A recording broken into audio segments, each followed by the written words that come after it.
Hello friends, very good afternoon. कैसे हैं आप सब? होप आप सब अच्छे होंगे। जैसा कि आपको पता ही है, हमारा क्लास 11 का बिजनेस स्टडीज़ चल रहा है। ठीक है, आज हम इसमें पढ़ने जा रहे हैं क्लासिफिकेशन ऑफ बिजनेस एक्टिविटीज़। जैसा कि हमको पता है, बिजनेस में क्या होते हैं, दो चीज़ें होती है, एक इंडस्ट्री होता है, एक कॉमर्स होता है। ठीक है, तो इस पार्ट में हम अपने इंडस्ट्री को पूरा कवर करेंगे। ठीक है, हम अपने नेक्स्ट पार्ट में क्या करेंगे, कॉमर्स को कवर करेंगे। ठीक है, आइए देख लेते हैं इंडस्ट्री क्या होता है। It refers to a economic activity which are connected with conversion of resources into useful goods. जैसे कि हमारे पास माइनिंग में क्या निकला, सोना मिला। सोना से जेवर बनाने वाले जो लोग होते हैं वो काम कहाँ होता है, इंडस्ट्री में होता है। ठीक है, रॉ मटेरियल्स, कोई भी रॉ मटेरियल्स को यूजफुल प्रोडक्ट्स तक कन्वर्ट करने का काम क्या होता है, इंडस्ट्री का होता है। ठीक है, वही होती है industry. These include activities relating to producing और processing of goods। इसमें क्या चीज़ें इंक्लूड होती है, कोई भी गुड्स को प्रोड्यूस करना, उसको फिर प्रोसेस करना। ठीक है, अलग अलग स्टेज में प्रोसेस करना। As well as breeding and raising of animals, जैसे कि गाय का दूध निकालना, उससे दही बनाना और पशुपालन करना। ठीक है, ये सब। The term industry is also uses to mean group of farm producing similar or related goods। Industry का मतलब क्या होता है कि जैसे कि कोई भी फर्म या कंपनी, कोई भी इंडस्ट्री क्या होती है, एक ही जैसा गुड्स या उसी से रिलेटेड कुछ गुड्स प्रोड्यूस करती है। ठीक है, इंडस्ट्रीज आर क्लासिफाइड एज। अब इंडस्ट्रीज कितने तरीके में बटी हैं। पहला होता है हमारा प्राइमरी इंडस्ट्री। प्राइमरी इंडस्ट्री का काम क्या होता है, these include all those activities which are connected with the extraction and production of natural resources and reproduction and development of living organism and plants etcetera. ये वैसी इंडस्ट्रीज़ होती हैं जो क्या काम करती हैं, जो कोई भी नेचुरल रिसोर्स को प्रोड्यूस करती हो। ठीक है, या उसको एक्सट्रैक्ट करती हो, ज़मीन के अंदर से निकालती हो, जैसे कि या कोई भी लिविंग ऑर्गेनिज्म या प्लांट से कोई जैसे फ्रूट्स निकालना, दूध निकालना एनिमल का। ठीक है, ये सब। This includes two industries. इसके अंदर भी दो तरीके की इंडस्ट्रीज आती है, एक एक्सट्रैक्टिव, एक जेनेटिक इंडस्ट्री। ठीक है,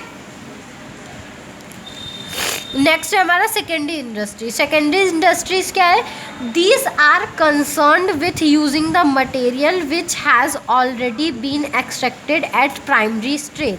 ये वो इंडस्ट्रीज़ होती है, जैसा कि हमने प्राइमरी स्टेज पे देखा, जो चीज़ें निकल चुकी होती है ये उन पे काम करती है। ठीक है, उन पे आगे वर्क करती है। These industries process materials to produce goods for final consumer और फॉर फर्दर प्रोसेसिंग।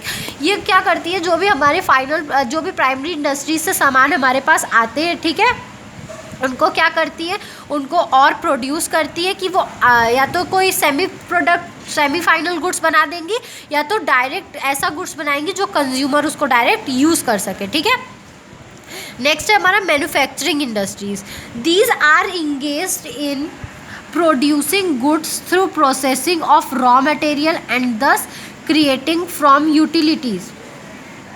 ये क्या करती है, मैन्युफैक्चरिंग इंडस्ट्रीज़ किस चीज़ में इंगेज होती है, क्या करती है, रॉ मटेरियल को प्रोसेस करती है और उनको क्या करती है, यूज़फुल यूटिलिटीज़, मतलब ऐसा सामान जो कि हम यूज़ कर सकते हैं, ऐसे सामान में वो बदलती है। ठीक है, मैन्युफैक्चरिंग इंडस्ट्रीज़ में भी फर्दर डिवाइडेड इनटू 4 कैटेगरीज। ये आगे क्या है, 4 तरीके की इंडस्ट्रीज़ में डिवाइडेड होती है, एनालिटिकल, सिंथेटिकल, प्रोसेसिंग और असेंबलिंग। एनालिटिकल इंडस्ट्रीज़ वो इंडस्ट्रीज़ होती है जिसमें क्या होते हैं, तुरंत के रॉ मटेरियल्स होते हैं। सिंथेटिकल मतलब क्या होते हैं, उन सबको क्या होना, जोड़ना होता है साथ में। प्रोसेसिंग मतलब उनको प्रोसेस करना। ठीक है, और फिर असेंबलिंग मतलब उन सबको जोड़ देना। ठीक है, कंस्ट्रक्शन इंडस्ट्रीज़ क्या होती है, engineering and architectural skills are an important part of a construction. जैसे बड़े बड़े ब्रिज, बिल्डिंग्स, मॉल्स, ये सब बनते हैं, तो उसमें क्या होते हैं, इंजीनियर्स होते हैं, आर्किटेक्चरल्स लोग यूज़ होते हैं। ठीक है, उनके पास वो स्किल होना बहुत ज़रूरी होता है। ठीक है, तो वो लोगों की ज़रूरत होती है। ठीक है, उसको हम लोग बोलते हैं कंस्ट्रक्शन इंडस्ट्री। टर्शियरी इंडस्ट्री क्या होता है, these are concerned with providing support service to primary and secondary industries as well as activities relating to trade. For example transport, banking, insurance, warehouse, communication, packaging and advertising. ये क्या होता है, जो primary और secondary industries होती हैं उनको help करती है। ठीक है, उनको मदद करती हैं, जैसे कि क्या करना, उनका जो गुड्स बना हुआ है उसको ट्रांसपोर्ट करना, या बैंकिंग फैसिलिटी देना कि अगर गुड्स बाहर जा रहे हैं तो उनको क्या करना, पैसा ट्रांसफ़र कराना, इंश्योरेंस देना, वेयर हाउसिंग मतलब सामान जहाँ रखाता है उनसे कम्युनिकेट करना, उस गुड्स को पैक करना और उनको एडवर्टाइज़ करना, ठीक है। यही होता है टर्शियरी इंडस्ट्रीज़ का काम। होप आपको ये वीडियो समझ में आया। अगर फिर भी कहीं भी कोई भी दिक्कत हो तो आप मुझे कमेंट सेक्शन में कमेंट करके पूछ सकते हैं। Thank you so much for watching my video. Notes के लिए मेरे डिस्क्रिप्शन में पेटीएम नंबर और मेरा जीमेल दिया हुआ है, ठीक है। आप पेटीएम नंबर पर 15 रुपये चैप्टर के हिसाब से आप मुझे पैसे ट्रांसफर